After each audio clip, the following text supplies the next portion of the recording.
Saima Bloch. अस्सलाम वालेकुम साइमा। वालेकुम अस्सलाम, कैसे हैं आप? मैं ठीक हूँ अल्हम्दुलिल्लाह, आप कैसी हैं? मैं शुक्र अल्हम्दुलिल्लाह। साइमा, क्या और भी लोग ऐसे हैं जिन्होंने आपको मैसेज करके ये बोला हो कि मैंने the legend of Maula Jatt देखी है एंड स्पेशली आपकी परफॉर्मेंस इतनी कोई ज़बरदस्त थी कि मेरे से रहा नहीं गया मैं अपनी तारीफ आप तक पहुँचाऊँ? मैं आपका तहे दिल से शुक्रिया अदा करती हूँ कि आपको मेरा काम पसंद आया है। और मैं जी बिल्कुल, मुझे मैसेजेस आ रहे हैं लोगों के। मैं उन सबका तहे दिल से शुक्रिया अदा करती हूँ कि उनको मेरा काम पसंद आ रहा है। बीइंग एन आर्टिस्ट, एक आर्टिस्ट का सिर्फ यही काम होता है कि इंसानियत को, लाइक ह्यूमैनिटी को, because this art is gift to us ना, ये एक तोहफ़ा है हमारे लिए। तो वो मैं उनको सिर्फ एक सुकून देना चाहती थी, अपनी रूह की एनर्जी उनके साथ, लोगों के साथ शेयर करना चाहती थी।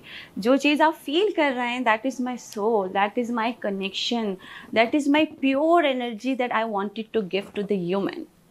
तो मैं एक तोहफ़ा भी अपनी तरफ से, देखिए आर्ट हमारा अपने पास रखने के लिए नहीं है, ठीक है? तो वो एक ऐसी चीज़ थी, मुझे लगा कि मैं ज़्यादा से ज़्यादा लोग उस चीज़ को जाके देखेंगे, because of that is already a legendary film. तो मैंने अपने एक मुल्क के लिए, पाकिस्तान के हिसाब से भी सोचा कि I should give something extra ordinary.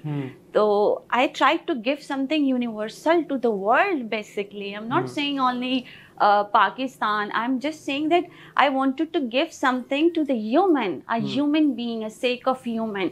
That peace that you guys are feeling, that is my own peace. तो मुझे एक बात बताएं, ये लेजेंड ऑफ मौला जट में हमने आपको देखा, बट इससे पहले आपने कोई ड्रामे नहीं किए, आपको कभी किसी ने किसी ड्रामे में काम करते हुए नहीं देखा। आपने 2 फिल्में की हैं, बेताबियां और हिजरत जी, और इसके अलावा मेनली आपने कमर्शियल्स किए हैं जी। So as far as acting is concern, क्योंकि हम आजकल जो फिल्में देख रहे हैं, हम अब एक बड़ी तादाद में उन अदाकारों को देखते हैं जिन्होंने ड्रामों में ऑलरेडी काम किया हुआ है और उनको हम फिल्में देखते हैं। सो ये जो अदाकारी का आपका एक्सपीरियंस है, ये शुरू कैसे हुआ? आपको हमेशा से शौक था एक्टर बनने का? Take us through your journey. ये कहाँ से, कब ये जर्नी शुरू हुई? When I was 6 years old. अच्छा, 6 साल की उम्र में आपने डिसाइड कर लिया था मैंने एक्टर बनना है? That is not by choice. I did not decide this. That was decided. कैसे, बताएं ना, जरा एक्सप्लेन करें। देखिए, आर्टिस्ट का एक कनेक्शन होता है अल्लाह से। आर्ट तो ज़मीन का है ही नहीं ना, दैट इज़ यूनिवर्सल। आर्ट वही है जो यूनिवर्सल है, जो आपको अलग से नज़र आती है। जैसे मुझे सिर्फ पाकिस्तान से नहीं, बाहर से भी कॉल्स आ रही हैं, मैसेजेस आ रहे हैं, उनको भी मेरा काम पसंद आया ना, तो दैट इज़ यूनिवर्सल थिंग। तो 6 साल की उम्र में ऐसा क्या हुआ कि आपने सोचा कि अच्छा मुझे अब अदाकारी करनी है? ऐसा क्या हुआ? जो आप कह रही हैं कि when you were 6 years old, तो वो क्या मोमेंट थी जब आपने रियलाइज किया कि मैं एक आर्टिस्ट हूँ? मैं बताती हूँ। वो मोमेंट मुझे रियलाइज़ करवाया गया थ्रू यूनिवर्स। उससे पहले तो मुझे सिर्फ ह्यूमैनिटी करना था। Like I was a very good child, very good children, मेरा IQ बहुत ज़्यादा था बचपन से। तो मुझे तो पता भी नहीं था कि मैं आर्टिस्ट हूँ, but I always wanted to do something for my country. एक जज्बा होता है ना इंसान के अंदर, but I am a very positive kind of person. If I can not be negative, मैं एक सेकंड के लिए नेगेटिव नहीं हो सकती, मुझे तकलीफ होना शुरू हो जाती है।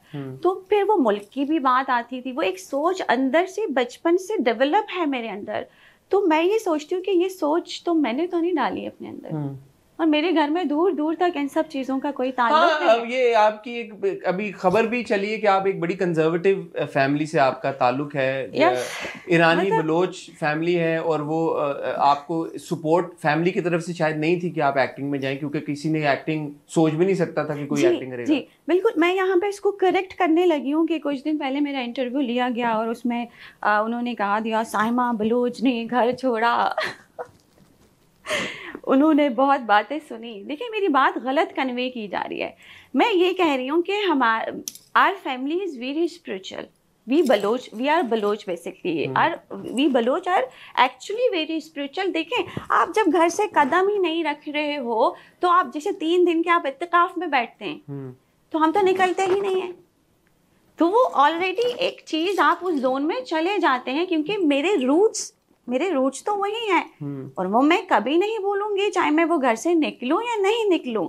तो उस वक्त तो जाहिर है कोई किसी के घर वाले नहीं चाहते कि इस मीडिया में हमारी बेटी आई, जो हमारे मीडिया के हालात हैं। बट मैंने उनसे वादा किया कि मैं निकल तो रही हूँ अपने घर से, लेकिन अम्मी मैं अपने रूट्स नहीं भूलूंगी जो आपने मुझे दिए हैं और जो मेरा कनेक्शन अल्लाह से है, और अल्लाह ने मुझे इस घर में पैदा किया है तो आप ही सब कुछ हो मेरे।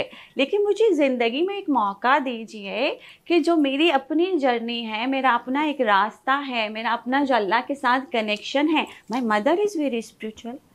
मेरी अम्मी एक इतनी खूबसूरत और इतनी अच्छी इंसान है, मैं आपको क्या बताऊं। कभी मौका हुआ तो मैं मिलवाऊंगी। अब देखें मैं उनकी बेटी हूँ तो वो किस तरह के इंसान होंगी। वो अपने तरीके से मुझे समझा रही थी कि नहीं बेटा, बाहर की दुनिया ठीक नहीं है, ये नहीं है, वो नहीं है।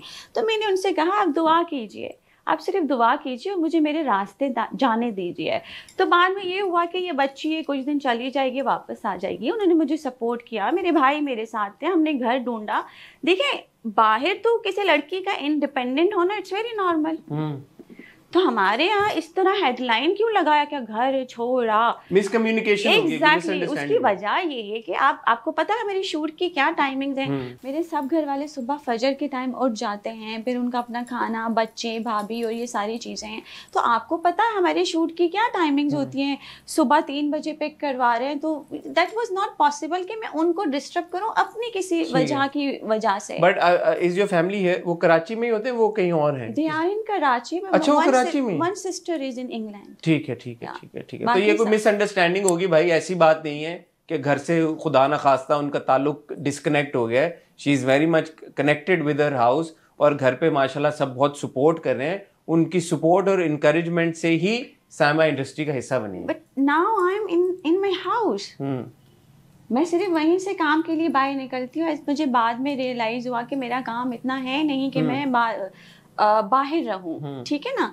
तो अब मैं अपने घर ही चली गई हूँ, बस काम में कर ही नहीं। ड्रामे तो मेरा है नहीं ना कि मैं सुबह 9 बजे उठना है और 10 बजे वापस आना है। शुरू में मैं कमर्शियल्स करती थी। अच्छा, एक बात, now I am doing my own business with my family right now. अच्छा या एग्जैक्टली। ठीक है। तो मुझे ये बताएं कि पहला जो, क्योंकि 6 साल की उम्र में आपको ख्याल आ गया कि जी मैंने अदाकार बनना है या मुल्क के लिए आर्ट की फील्ड में कुछ कंट्रीब्यूट करना है, तो आपने इसको बाकायदा तौर पे एज अ प्रोफेशन कब अप्रोच करना शुरू किया और कैसे अप्रोच किया? हसन, मुझे तो कुछ मालूम ही नहीं ना, कि मैं तो सिर्फ सोच रही हूँ। अभी आप मेरे घर का तरीका देखे, वहाँ से तो मेरे लिए पॉसिबल नहीं है ना। दुपट्टा आपके सर पे है और सोच वो तो अल्लाह ने डाली है ना। आर्टिस्ट बनना इट्स नॉट नहीं, लेकिन आपने कदम क्या उठाया? उस जो आपकी सोच आई उसको अमली जामा पहनाने के लिए आपने क्या कदम उठाया कि यार कि अब इसको रियलिटी में ट्रांसलेट करें? वही आपको बता रही हूँ ना, समझ तो थी नहीं कि मुझे कैसे निकलना है। एक टीवी रियलिटी शो चल रहा था ना, नचले के नाम से। जी। ठीक है, तो फिर पहला वो हो चुका था, दूसरे का फिर मैंने ऑडिशन दिया जाके। अच्छा, यहाँ से मैं आई। तो नचले रियलिटी शो से आपका बाकायदा? जी, वहाँ भी मैंने ऑडिशन दिया और आज the legend of Maula Jatt के लिए भी मैंने ऑडिशन दिया। और नचले से उसके बाद से, उस रियलिटी शो के बाद से ऑफर्स आई आपको ड्रामों की? कोई और किसी और मेनली ड्रामों की आती हैं टेलीविजन के ऊपर, आई आपको ऑफर्स? बहुत आई। आपने ड्रामे नहीं किए, क्यों? इस रिएक्शन से मैं क्या समझूं?